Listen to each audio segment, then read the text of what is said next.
한국? 그거 북한이랑 같은 나라 아닌가요? 베를린 테러 생존자인 독일 여성연구원이 한국 출장 명령을 받고 경악했습니다. 그녀에게 한국은 김정은이 다스리는 위험한 공산주의 국가였거든요. CCTV 138만 대의 감시국가에서 살아남을 수 있을까 두려워하며 한국 땅을 밟은 그녀. 하지만 인천공항에 도착하자마자 벌어진 일은 그녀가 지금까지 알던 모든 상식을 산산조각 냈습니다. 과연 그녀에게 무슨 일이 벌어진 걸까요? 테러 후유증으로 7년간 밤길을 걷지 못했던 독일 여성이 서울 새벽길을 홀로 걸으며 눈물 흘린 이유, 지금 시작합니다. 그 전에 잠깐 1초 만에 누를 수 있는 구독과 좋아요 버튼을 눌러주시면 영상 제작에 큰 힘이 됩니다. 안녕하세요. 저는 독일 베를린에서 온 마리안느입니다. EU 도시안전자문위원으로 일하고 있죠. 솔직히 말씀드리면 저는 2016년 베를린 크리스마스 마켓 테러의 생존자입니다. 그날 밤 저는 트럭이 시장을 덮치는 순간을 불과 3m 거리에서 목격했어요. 12명이 죽고 56명이 다쳤던 그 끔찍한 밤 말입니다. 그 사건 이후 저는 완전히 달라졌어요. 밤에 혼자 나다니는 것이 너무 무서워졌고 낯선 사람이 다가오면 심장이 뛰기 시작했습니다. 야간 공포증이라고 할까요? 베를린에서 밤 10시 이후에는 절대 혼자 외출하지 않게 됐어요. 그런 제게 한국 출장 명령이 떨어졌을 때 솔직히 말해서 두려웠습니다. 왜냐하면 저는 아시아에 대해 정말 무지했거든요. 특히 한국에 대해서는 더욱 그랬어요. 동료들과의 회의에서 저는 이렇게 말했습니다. 한국요? 그거 북한이랑 같은 나라 아닌가요? 김정은이 다스리는 공산주의 국가잖아요. 동료가 아니라고 정정하려 했지만 저는 고개를 저었어요. 아니에요. 분명 같은 민족이니까 비슷할 거예요. 핵무기가 있는 위험한 곳이고 아직도 전쟁 중이라고 들었는데요. 더 충격적인 자료를 보고는 더욱 확신했습니다. CCTV가 138만 대라니. 완전한 감시국가네요. 북한처럼 시민들을 감시하는 거 아닌가요? 베를린보다 훨씬 위험할 거예요. 베를린도 테러 이후 CCTV가 많이 늘어났지만 그래도 138만 대는 상상할 수 없는 숫자였어요. 분명 시민들을 통제하기 위한 공산주의식 감시 시스템일 거라고 생각했습니다. 저는 한국을 가기 전부터 이미 결론을 내린 상태였어요. 위험하고 감시받는 공산주의 국가, 그곳에서 며칠만 버티고 돌아오자는 생각뿐이었습니다. 인천공항에 도착한 시간은 밤 12시였습니다. 베를린이라면 이미 모든 것이 통제되고 무장 경찰들이 순찰하는 시간이에요. 하지만 한국 공항은 달랐습니다. 무장 경찰이 거의 보이지 않더라고요. 더 놀라운 건 그 다음이었어요. 제가 무거운 캐리어 2개를 끌고 힘들어하고 있는데 갑자기 60대 할아버지 한 분이 다가오시더니 말씀하시는 거예요. 아이고, 무거워 보이네. 내가 들어드릴게요. 저는 완전히 얼어붙었습니다. 이 할아버지가 왜? 베를린에서 밤늦게 낯선 사람이 접근하면 즉시 경계 모드로 들어가거든요. 테러 이후 더욱 그렇게 됐고요. 아니에요. 괜찮습니다. 제가 깜짝 놀라서 거절했는데도 할아버지는 웃으시며 말씀하시더라고요. 괜찮아요. 이런 거 도와드리는 게 당연한 거예요. 그 순간 저는 어안이 벙벙해졌어요. 진짜 순수한 마음이었던 거죠. 공항에서 나오는 길에 또 다른 충격을 받았습니다. 무료 와이파이가 터지더라고요. 게다가 곳곳에 휴대폰 충전소까지 무료로 이용할 수 있었어요. 독일 공항에서는 와이파이도 유료고 충전도 따로 돈을 내야 하는데 말이죠. 지하철역에 들어서자마자 또 놀랐습니다. 스크린도어가 설치되어 있더라고요. 독일은 아직도 지하철에 스크린도어가 없어서 종종 사고가 나는데 한국은 모든 역에 다 설치되어 있었어요. 어떻게 이런 시설이? 공산주의 국가인데? 하지만 진짜 충격은 그 다음이었어요. 새벽 1시인데도 20대 여성이 이어폰을 끼고 조깅하며 지나가는 거예요. 저는 숨이 막혔어요. 이게 가능해?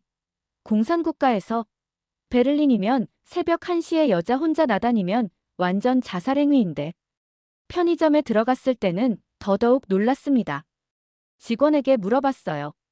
몇 시까지 하세요? 24시간 해요. 24시간이요? 밤에도요? 네, 매일 24시간이에요. 독일 편의점은 대부분 저녁 8시면 문을 닫는데 말이에요. 게다가 따뜻한 도시락과 다양한 음식들까지 준비되어 있더라고요. 그런데 가장 충격적이었던 건 다음 장면이었어요. 한 대학생이 노트북을 테이블에 딱 놓고 화장실에 가는 거예요. 저는 시계를 봤어요. 10분이 지났어요. 15분이 지났어요. 그런데도 그 노트북이 그대로 있는 거예요. 아무도 훔쳐가지 않더라고요. 제가 지금까지 알고 있던 상식이 완전히 무너지는 순간이었습니다. 저는 이번 출장에 혼자 온 게 아니었어요. EU 아시아 도시안전조사단의 일원으로 참여했는데 프랑스 파리 테러 연구 전문가 앙투안과 중국 베이징 출신 도시계획 유튜버 리웨이가 함께 동행했거든요. 호텔에 도착해서 제가 겪은 일들을 이야기하자 앙투안이 비웃더라고요. 마리안느, 속지 마세요. 다 연출이에요.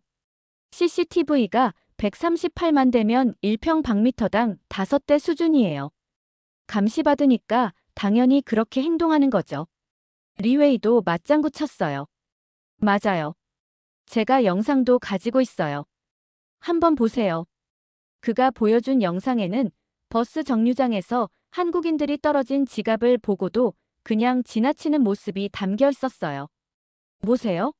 다들 지갑이 떨어져 있는 걸 뻔히 보면서도 모른 척 지나가잖아요. 역시 겉으로만 안전한 척 하는 거예요.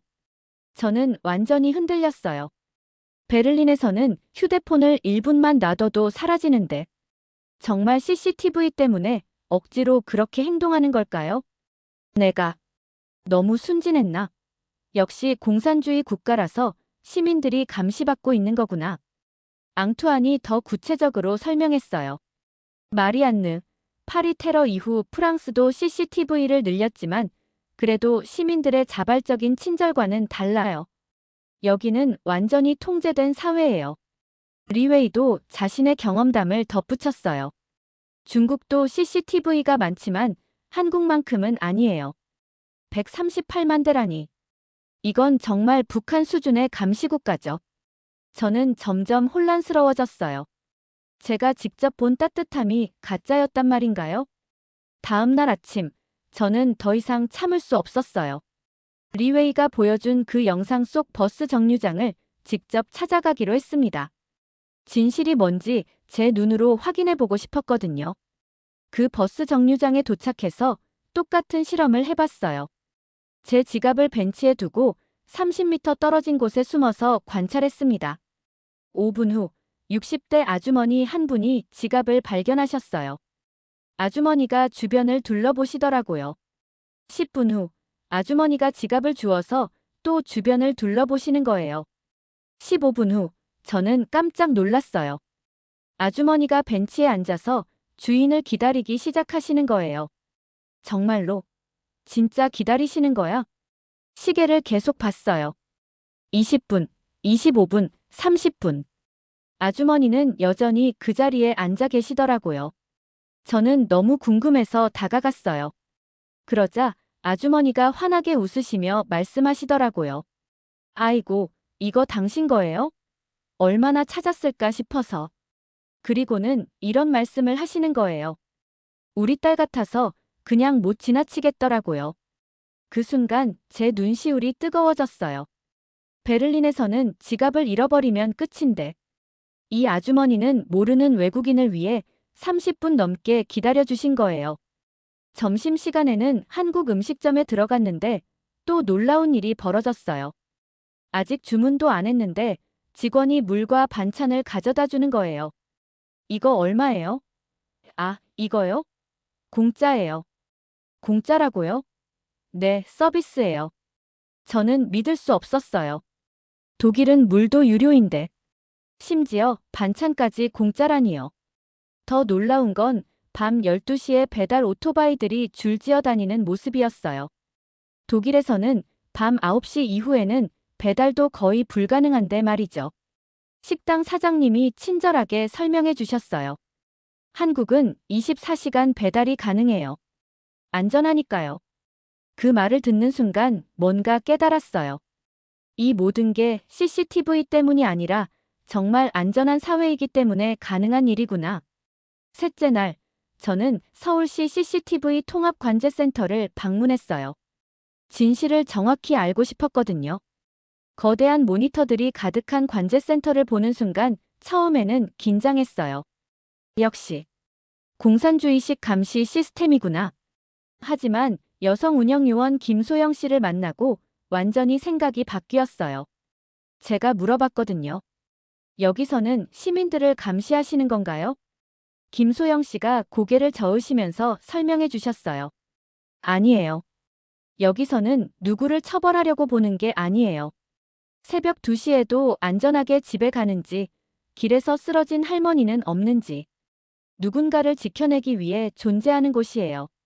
그때 마침 모니터에 지하철 계단에서 넘어진 할머니가 보였어요. 김소영 씨가 즉시 무전기를 잡으시더라고요. 2호선 강남역 3번 출구, 70대 할머니 넘어짐. 구급차 출동 요청합니다. 시계를 봤어요. 3분 만에 구급차가 도착했습니다. 김소영 씨가 저를 보며 말했어요. 이 수많은 화면은 누군가를 죄인으로 만드는 게 아니라 누군가를 지켜내기 위한 약속이에요. 그 순간 전율이 흘렀어요. 베를린 테러 때 아무도 지켜주지 못했던 그 기억이 떠오르면서요. 만약 그때 이런 시스템이 있었다면 12명이 죽지 않았을지도 모르겠다는 생각이 들었어요. 더 놀라운 건 기술력이었어요. 김소영 씨가 자랑스럽게 보여주시더라고요. 이거 보세요. 5G 기반의 실시간 AI 분석 시스템이에요. 5G요? 독일은 아직 4G도 제대로 안 되는데. 우리나라 5G 기술은 세계 최고 수준이에요. 독일도 곧 우리 기술을 도입할 계획이라고 들었어요. 저는 부끄러웠어요. 한국을 북한과 같은 후진국으로 생각했던 제 자신이 말이에요. 그날 밤 9시 갑작스럽게 긴급 상황이 발생했어요. 김소영 씨가 저에게 연락을 주셨거든요.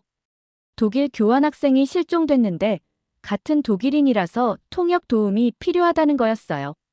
급하게 관제센터로 다시 갔는데 경찰관이 저를 보더니 이런 말을 하더라고요.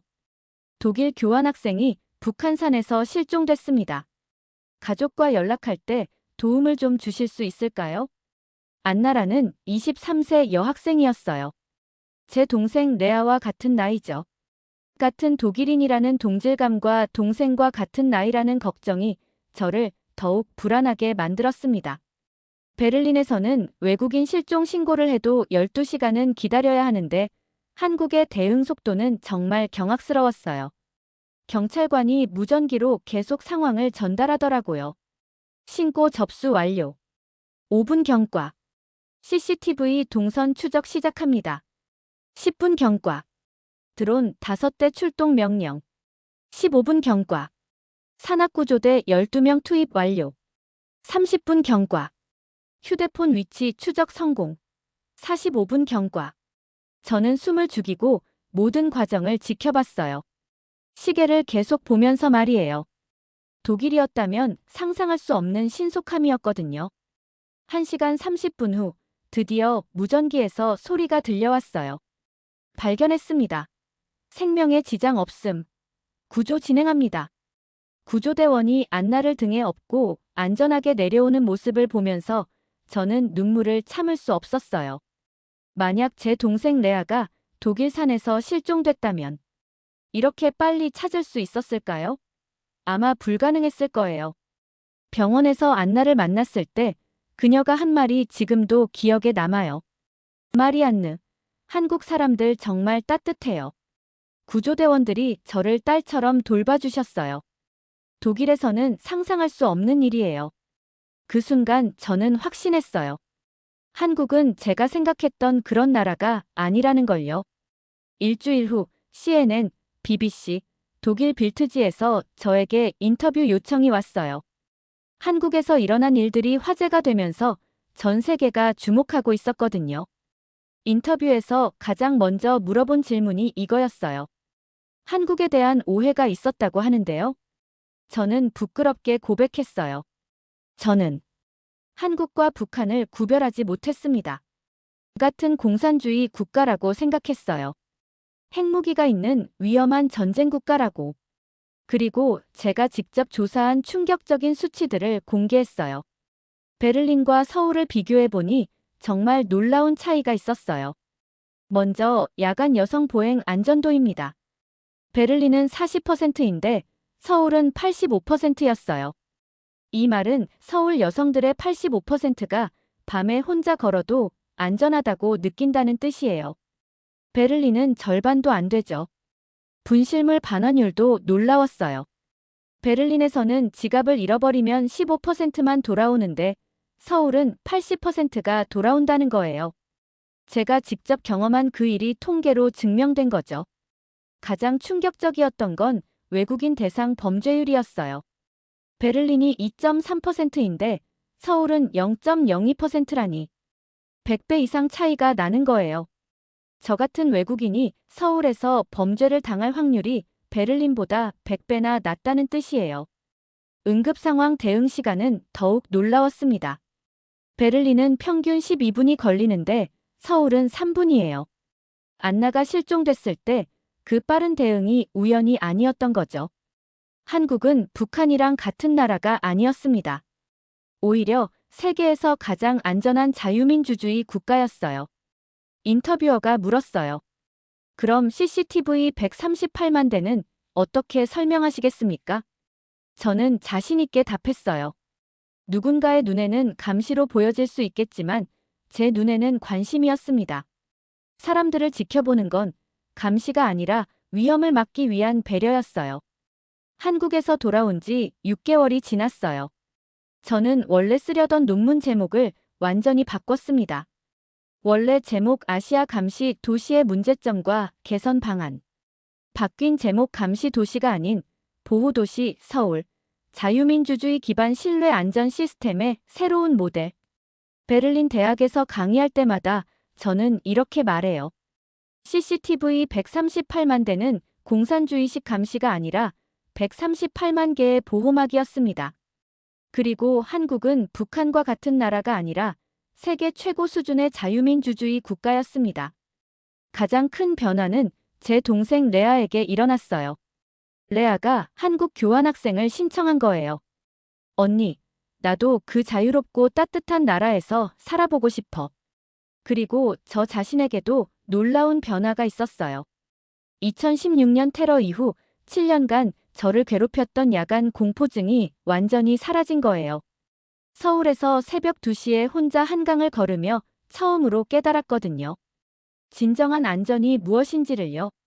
지금 저는 EU에서 서울 모델을 도입하자고 제안하고 있어요. 단순한 감시가 아니라 시민을 보호하는 시스템으로 말이에요. 마지막으로 하고 싶은 말이 있어요. 무지했던 제가 부끄럽습니다.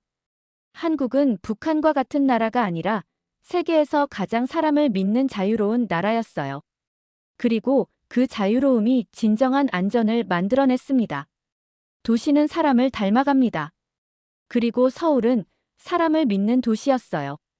긴 이야기 들어주셔서 감사합니다.